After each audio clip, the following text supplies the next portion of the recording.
মহাখালী এলাকা থেকে নির্বাচনী প্রচারণার খবর জানাবেন সাজ্জাদ পারভেজ। আমরা একটু সাজ্জাদের সঙ্গে কথা বলবো। সাজ্জাদ, কেমন দেখছেন শেষ মুহূর্তের প্রচারণা? কি পরিস্থিতি সেখানে, আইন শৃঙ্খলা পরিস্থিতি কতটুকু তৎপর জানাবেন সবশেষ? এখানে চিত্রকলা প্রদর্শনী এবং এখানে শিশুদের নিয়ে তারেক রহমানের যে স্বপ্ন এবং ভাবনা নির্বাচনের বৈঠক হয়েছে। এখানে উপস্থিত রয়েছিলেন শাহ আলম, যিনি হচ্ছে জিয়া শিশু কিশোর সংগঠনের কেন্দ্রীয় নেতা। জুস রাখতে আমার পছন্দ স্টাইলিশ ও ফুড গ্রেড আরএফএল চক। জুস রাখার জোশ চক। এখানে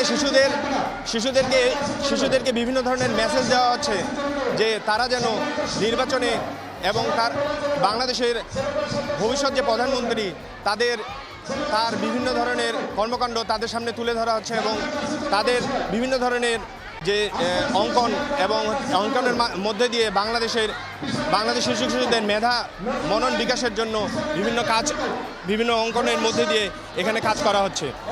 আমরা দেখতে পাচ্ছি এই স্কুলের বিভিন্ন শিক্ষার্থী এবং এখানে এসেছে শিক্ষকবৃন্দ এই মেধা এবং মনন বিকাশের জন্য যে চিত্রাঙ্কন প্রতিযোগিতা এবং হচ্ছে যে বক্তব্য প্রতিযোগিতা রয়েছিল, এই প্রতিযোগিতার মধ্যে দিয়ে তারা এখানে শিশু কিশোরদের মেধা মনন বিকাশের জন্য কাজ করার জন্য এখানে শিশুদেরকে উদ্বুদ্ধ করছেন। তাদেরকে ভবিষ্যৎ বাংলাদেশ কেমন হবে এই বিষয়টি তাদেরকে আরো জানাচ্ছিলেন। ভবিষ্যৎ বাংলাদেশ কেমন হতে পারে সেই প্রচারণার খবরই আপনি জানাচ্ছিলেন। ধন্যবাদ আপনাকে।